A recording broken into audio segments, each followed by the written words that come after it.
શું યુએઈ એક સારો ઓપ્શન છે અબ્રોડ સ્ટડીઝ માટે? શું કોઈ પ્રોબ્લેમ ફેસ કરવી પડશે યુએઈમાં? શું તમારે યુએઈ ભણવા આવવું જોઈએ?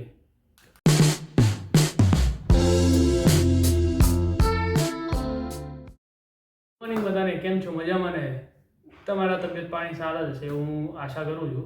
મારું નામ છે પાર્થિવ અને તમે જોઈ રહ્યા છો પાર્થિવ અનસ્ક્રિપ્ટેડ. તો આજના વિડીયોમાં આપણે વાત કરીશું યુએઈ આવવાના એડવાન્ટેજ અને ડિસએડવાન્ટેજ, મતલબ ફાયદા શું છે અને ગેરફાયદા શું છે એના. તો ચાલો હું મારા વિશે જણાવી દઉં. મારું નામ છે પાર્થિવ પ્રજાપતિ. હું ગુજરાતથી છું અને મહેસાણા ડિસ્ટ્રિક્ટથી બિલોંગ કરું છું. મારે યુએઈ આવે 4 મહિના જેવું થઈ ગયું છે અને હું અહીંયા સ્ટુડન્ટ વિઝા ઉપર આવ્યો છું ભણવા માટે. કોમ્પ્યુટર સાયન્સનો કોર્સ છે મારો અને હું D140 યુનિવર્સિટીમાં ભણું છું, જે UK બેઝ યુનિવર્સિટી છે. સારી છે, મસ્ત છે, મજા આવે. હવે ચલો આપણે વાત કરીએ અહીંયાના ફાયદાનો. તો પહેલો એડવાન્ટેજ છે સિક્યોરિટી. સિક્યોરિટી તમને બહુ મસ્ત મળવાની છે.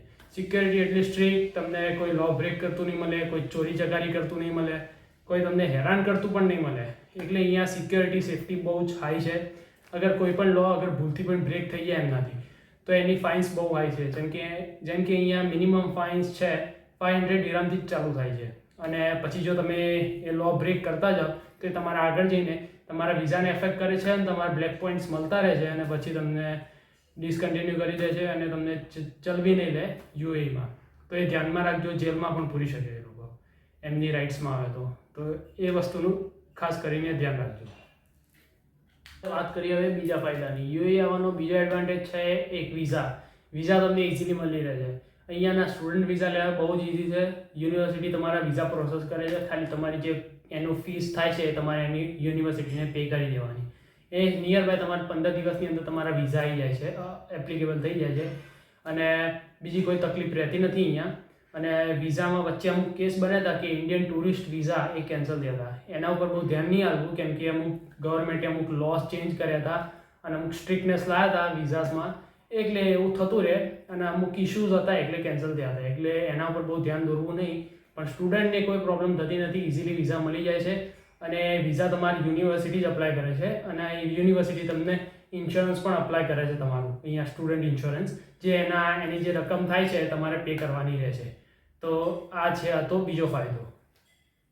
હવે આપણે વાત કરીશું અહીંયા આવવાનો ત્રીજો એડવાન્ટેજ, મતલબ ત્રીજો ફાયદો. ત્રીજો ફાયદો છે ફંડ્સ. આપણે જેમ કે બીજી બધી કન્ટ્રીઝમાં જઈએ છીએ, ઓસ્ટ્રેલિયા, UK બધી કન્ટ્રીઝમાં જઈએ છીએ તો આપણે ખાસું એવું મોટું 10-20 લાખનું ફંડ શો કરવું પડે છે આપણા અકાઉન્ટમાં, જે અહીંયા એવી કોઈ ઝંઝટ રહેતી નથી. કોઈ ફંડ શો કરવાની જરૂર નથી તમારે.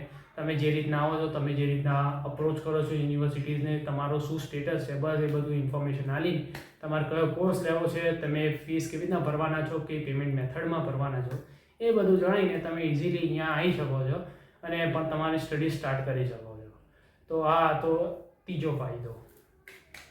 તો ચલો હવે આપણે વાત કરીએ અહીંયાનો ચોથો ફાયદો, ચોથો એડવાન્ટેજ. ચોથો એડવાન્ટેજ એ છે કે અહીંયા અગર તમે સ્ટડી કરવા આવો છો તો તમારે પ્રિફર શું કરવું કે ટોપની યુનિવર્સિટીઝમાં જ લેવું, Tier 1 Tier 2 યુનિવર્સિટીઝમાં જ એડમિશન લેવું. કેમ કે એનો ફાયદો છે કે અગર તમે અહીંયા યુએઈમાં ગ્રેજ્યુએશન તમારું પૂરું કરો છો અને અગર તમારો CGPA જે તમારો સ્કોર છે ગ્રેજ્યુએશનનો એ 3.5 થી વધારે છે તો તમે અહીંયાના ગોલ્ડન વિઝા માટે એલિજિબલ થઈ જાઓ છો. ગોલ્ડન વિઝા એ 10 વર્ષના વિઝા મળે છે જે ગવર્મેન્ટ આપે છે યુએઈ તમને. તો એની પ્રોસેસ થોડી લાંબી છે પણ તમને મળી જાય ખરી 3.5 CGPA સાથે. તો મળી જાય તો પછી તમારે ફાયદા છે, કેમ કે તમારે પછી દર વર્ષે વિઝા રિન્યૂ ના કરવા પડે, બસ એ જ છે. અને હા, અહીંયાની લાસ્ટ ફાયદો છે કે લાઇફસ્ટાઈલ આપણું ટોપ નોચ છે. બહુ મજા પડી જાય, જલસો પડી જાય.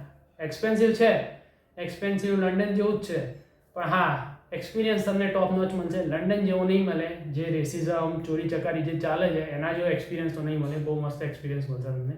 બધા બહુ પોલાઇટ છે અહીંયા, બહુ હમ્બલ છે. તમારા જોડે તમે અગર સવાલ પૂછશો તો એનો જવાબ તમને ક્વિકલી આપશે.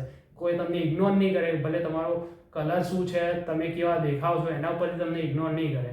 તમે અગર સવાલ પૂછો તો એમનો જવાબ પર તમને પોલાઇટલી તમને મળી જશે. તો આટલા જ હતા બસ અહીંયાના ફાયદા. હવે આપણે વાત કરીશું એના ગેરફાયદાઓની. તો ચલો હવે આપણે વાત કરીએ ગેરફાયદાની, મતલબ ડિસએડવાન્ટેજ. તો અહીંયાનો પહેલો ડિસએડવાન્ટેજ છે કે તમને પાર્ટ ટાઈમ જોબ નથી મળતી. હા, આ વસ્તુ ધ્યાનમાં રાખજો કે પાર્ટ ટાઈમ જોબ મળવી એ બહુ જ મુશ્કેલ છે. અહીંયા UPSC ક્રેક કરવા જેવું પાર્ટ ટાઈમ જોબ મળવી છે એવી વસ્તુ છે. અને અગર જો તમને મળી ગઈ તો તમારા વેજીસ કેટલા હશે, તમારે મંથલી તમને 1500 દિરામથી 2000 દિરામ મેક્સિમમ તમને મળશે.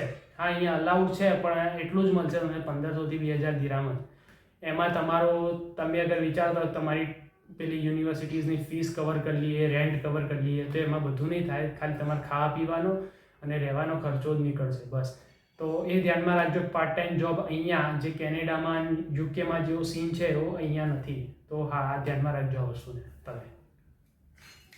તો ચલો આપણે વાત કરીએ અહીંયાનો બીજો ગેરફાયદો, કે યુએ બહુ એક્સપેન્સિવ છે અને એમાં દુબઈ ને બધું તો બહુ જ એક્સપેન્સિવ છે. તો એ મન વિચારીને જ આવજો તમે, તમારે બહુ ખર્ચો ઝેલવો પડશે. કેમ કે તમારા પાર્ટ ટાઈમ જોબ તમને અગર મળી ગઈ બાય ચાન્સ, તો તમે એમાંથી તમારો ખર્ચો ખાલી તમારે રહેવા પીવાનો જ ખર્ચો નીકળશે, બીજો કંઈ ખર્ચો નીકળવાનો નથી. તો એટલું ધ્યાન રાખજો કે તમે ફીસ નીકાળવા માટે ને બધું કરવા આવતા હોય તો એ બહુ મુશ્કેલ છે અહીંયા, બહુ જ તમારે સ્ટ્રગલ કરવી પડશે અહીંયા, એ ધ્યાન રાખજો. બટ મારે એવો રહેવા પીવાનો ખર્ચો નથી, કેમ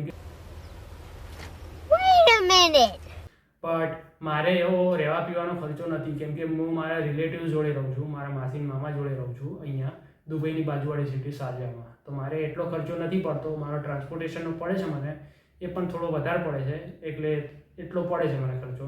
તો તમે ધ્યાનમાં રાખજો કે અહીંયા થોડું એક્સપેન્સિવ છે, લંડન જેવું છે એક્સપેન્સિવ. તમે કરકસરમાં તમારે કાઢવું પડે તો કંઈક મેળ ખાય અહીંયા. તો આ વસ્તુનો ખાસ નોંધ લેજો.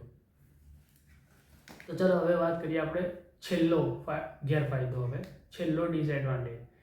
અહીંયાના અમુક ઇલીગલ એક્ટિવિટીઝમાં ભૂલથી પણ ના પડતા.